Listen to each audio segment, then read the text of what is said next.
What's going on, family? This is Rondell, pastor of the Arise Church. Listen, I want to welcome you every single week to come and hang out with us at the A 2200 Boehner Boulevard, Wilmington, Delaware. We start at 12 noon every single week on Sundays. Listen, we would love for you to come be our guest. In fact, I challenge you to come this week. Be my guest. Come this week and be my special guest.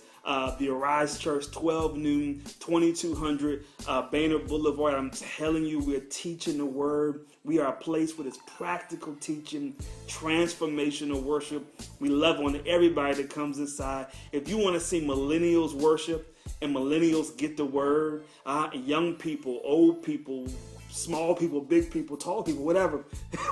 we just love to get together and worship God. So again, I want to invite you this Sunday, 12 noon, 2200 Boehner Boulevard, Wilmington, Delaware, at the A. Listen, we started this new series called The Case for Christ. And so we're looking this entire series at why was it that Jesus had to be born, right? So we'll get in December to the whole birth of Christ.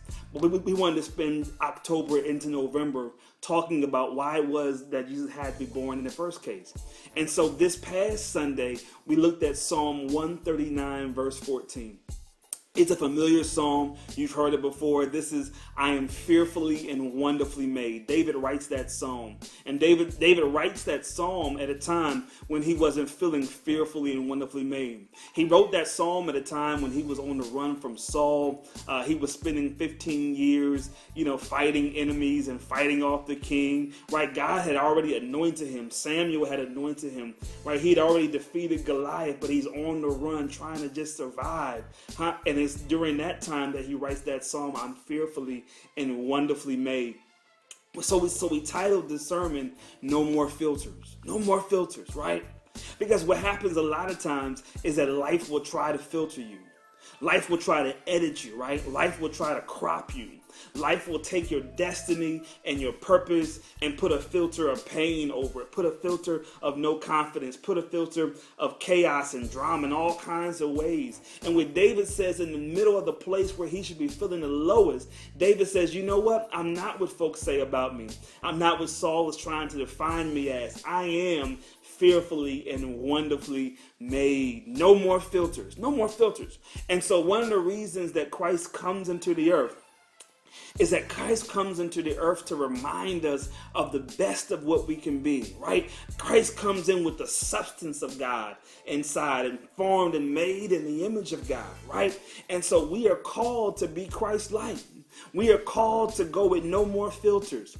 We're called to not to define ourselves by our past and not to define ourselves by our mess, but instead to go back to our original version. In fact, there's a button on most iPhones when you're editing pictures that says revert to original. That's what God is calling us to do. God is calling us to revert to the original, to revert to that original design where we know that we are fearfully and wonderfully made. How great is that? That we were made in the image of God, that God breathed into us the substance of God. And so we are literal vessels and carriers of the breath of God. As a matter of fact, the reason you're fearfully and wonderfully made is because you are fearfully and wonderfully made in the image of God. That's some big stuff. But listen, here's the problem though sometimes. The problem is that even though we are fearfully and wonderfully made, even though Christ comes to give us an example of what that looks like, the problem, and this happens with cell phones in editing, the problem is sometimes we want to save the copy. Right? So we'll do all the edits, we'll do all the filters, and we'll save the copy. And so we'll have the copy alongside the original. And so in the church, we become spiritually schizophrenic when we're trying to live between the copy and the original. You can't be on both sides. Either God healed you or he didn't.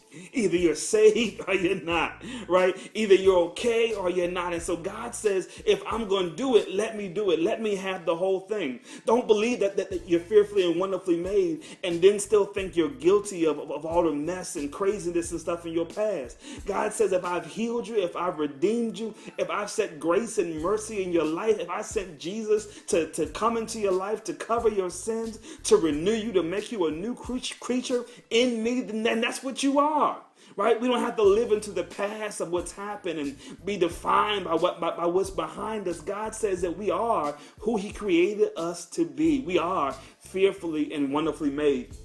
Stop saving the copy.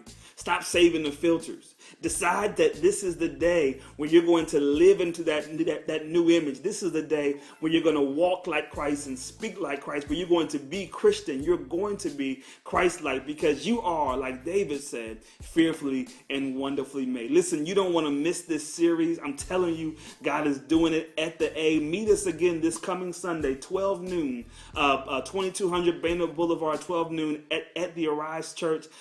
Great place to be. We love and empower everyone we come in contact with, and I look forward to seeing you soon. Listen, God bless. We love you, and peace.